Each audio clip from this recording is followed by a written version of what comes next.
ఉత్తర Telangana MLC ఎన్నికలు మిగతా పార్టీల కంటే బీజేపీకి ఎందుకంత ప్రత్యేకం? ఏ పార్టీ చేయనంత హంగామా కాషాయ దళం ఎందుకు చేస్తోంది? మిగతా వాళ్లకు భిన్నంగా కమలం అగ్రనేతలు కాలికి బలపం కట్టేసుకుని ఎందుకు తెగ తిరిగేస్తున్నారు? ఆ 3 సీట్లు గెలిస్తే రాష్ట్ర రాజకీయ ముఖ చిత్రం మారిపోతుందా, లేక కమలం పార్టీ దీన్ని ప్రాక్టీస్ మ్యాచ్లా భావిస్తోందా? Let's watch.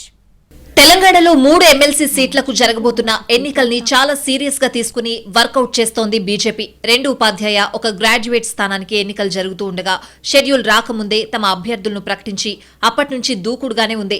అంగబలం అర్ధబలం ఉన్న వారినే అభ్యర్థులుగా ప్రకటించి సాధారణ ఎన్నికల స్థాయిలో సీరియస్ గా తీసుకున్నారు కాషాయ నేతలు.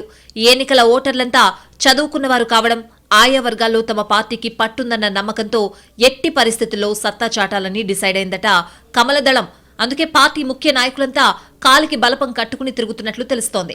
జరుగుతున్నది ఎమ్మెల్సీ ఎన్నికలే కదా, అందులోనూ ప్రభావం చూపగలిగే గ్రాడ్యుయేట్స్ సీట్ ఒక్కటే.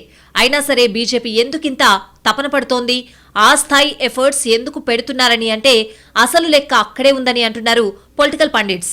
టీచర్ స్థానాలను పక్కన పెడితే ఇప్పుడు ఎన్నికలు జరగబోతోంది ఒక్క గ్రాడ్యుయేట్ నియోజకవర్గానికి అయినా అది ఉత్తర తెలంగాణలోని 4 ఉమ్మడి జిల్లాలు, 42 అసెంబ్లీ సెగ్మెంట్స్ పరిధిలో ఉంది.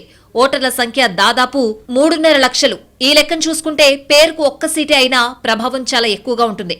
వచ్చే అసెంబ్లీ ఎన్నికల్లో ఎట్టి పరిస్థితుల్లో తెలంగాణను కైవసం చేసుకోవాలని పట్టుదలగా ఉన్న బీజేపీ ఢిల్లీ పెద్దలు ఈ ఎమ్మెల్సీ ఎన్నికను ప్రాక్టీస్ మ్యాచ్లా చూస్తున్నారట. తెలంగాణలో మొత్తం 119 అసెంబ్లీ సెగ్మెంట్స్ ఉండగా అందులో 42 నియోజకవర్గాలు ఇప్పుడు ఎలక్షన్ పరిధిలో ఉన్నందున ఈ ప్రాక్టీస్ మ్యాచ్ ని పర్ఫెక్ట్ గా ఆడితే రేపు అసెంబ్లీ ఎన్నికలకు ఈజీగా ఉంటుందని భావిస్తున్నారట. ఆ క్రమంలోనే అటు ఆర్ఎస్ఎస్ కూడా ఆల్రెడీ రంగంలోకి దిగినట్టు చెప్పుకుంటున్నారు. ఇప్పుడు మొదలుపెట్టి ఇక అసెంబ్లీ ఎన్నికల దాకా ఆర్ఎస్ఎస్ గ్రౌండ్ వర్క్ చేస్తుందని, అందుకే ఈ ఎలక్షన్ కూడా బీజేపీకి ప్రతిష్టాత్మకమైందన్న ప్రచారం జరుగుతోంది.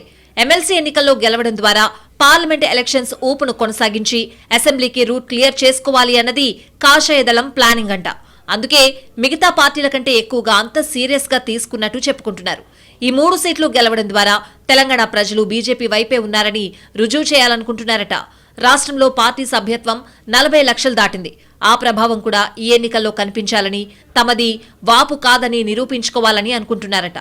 ఆ క్రమంలోనే కేంద్ర నాయకత్వం కూడా సీరియస్ గా తీసుకున్నట్టు సమాచారం. అందులో భాగంగానే పార్టీ రాష్ట్ర వ్యవహారాల ఇన్ఛార్జ్ తాజాగా రాష్ట్రంలో 2 రోజులు పర్యటించి ఎమ్మెల్సీ ఎన్నికలపై రివ్యూ చేశారు. పోటీ చేస్తున్న అభ్యర్థులతో విడివిడిగా భేటీ అయ్యారు. ఎన్నికల్ని లైట్ గా తీసుకోవద్దని సీరియస్ గా చెప్పారట. అటు పార్టీ ముఖ్య నేతలు కూడా ఎన్నికల ప్రచారంలో విస్తృతంగా పాల్గొంటున్నారు. కిషన్ రెడ్డి, బండి సంజయ్ ఈ విషయంలో స్పెషల్ ఫోకస్ పెట్టారట. తెలంగాణపై ఎప్పటి నుండో కన్నేసిన కేంద్ర పార్టీ ఇక ఏ అవకాశాన్ని వదులుకోవద్దని భావిస్తోందట. ఈ 3 ఎమ్మెల్సీ స్థానాల్లో గెలిస్తే తెలంగాణలో భవిష్యత్ రాజకీయ ముఖ చిత్రం మారిపోతుందన్నది బీజేపీ ఢిల్లీ పెద్దల ఆలోచనగా చెప్పుకుంటున్నారు. ప్రయత్నాలు ఏ మేరకు సక్సెస్ అవుతాయో చూడాలి.